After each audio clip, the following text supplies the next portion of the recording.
Book 27, Mr. Grumpy. It really is a pantomime.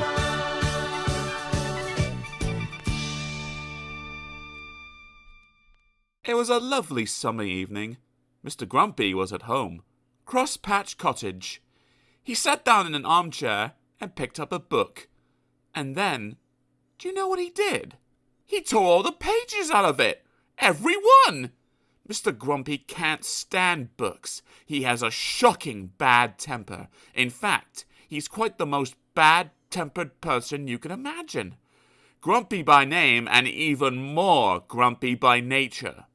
The following morning, he was out in his garden pulling out flowers. He couldn't stand pretty flowers growing in the garden. When out of the corner of his eye, he saw a figure. It was Mr. Happy. "Good morning," said Mr. Happy. "Good?" said Mr. Grumpy. "What's good about it?" "But," said Mr. Happy. "But nothing," went on Mr. Grumpy. "Get out of my garden." "I beg your pardon," said Mr. Happy. "You heard me," snapped Mr. Grumpy. "Go away." "I say," laughed Mr. Happy, "you're a bad-tempered fellow." "Humph," grunted Mr. Grumpy. "And," went on Mr. Happy, "bad-tempered fellows need to change their ways." "Rubbish!" retorted Mr. Grumpy, and went into his cottage, deliberately stepping on Mr. Happy's foot as he passed him. "Ouch!" said Mr. Happy. Bang! Went the door of Cross Patch Cottage as Mr. Grumpy slammed it behind him. Mr. Happy stood there, looking not quite as happy as he normally does. His foot hurt. He fought, and fought, and fought some more. Then he had an idea. He smiled and went to see Mr. Tickle. Mr. Happy told Mr. Tickle of his idea of how to get Mr. Grumpy to change his ways, and Mr. Tickle grinned the sort of grin that goes from ear to ear. That is, if you have ears, which he doesn't.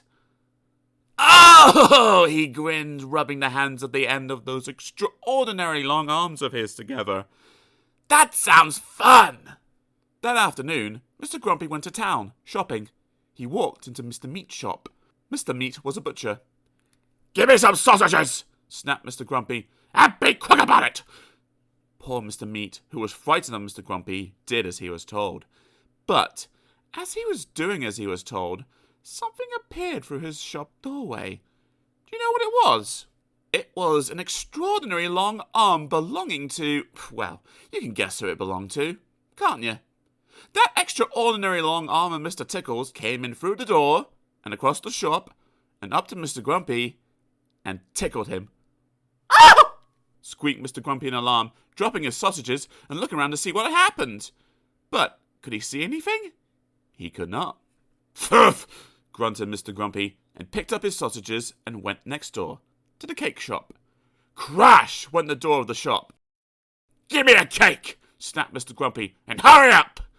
Poor Mrs. Fairy, who sold cakes, was frightened of Mr. Grumpy, so did as she was told. But, as she was doing as she was told, guess what happened? "Oh!" squeaked Mr. Grumpy, dropping his cake and his sausages. He just could not understand what was happening. And the same thing happened at Mr. Daly's, the newspaper shop, and at Mrs. Humbug's, the sweet shop, and at Mr. Bottle's dairy, and at Mr. Packet's, the grocer's. It went on all afternoon.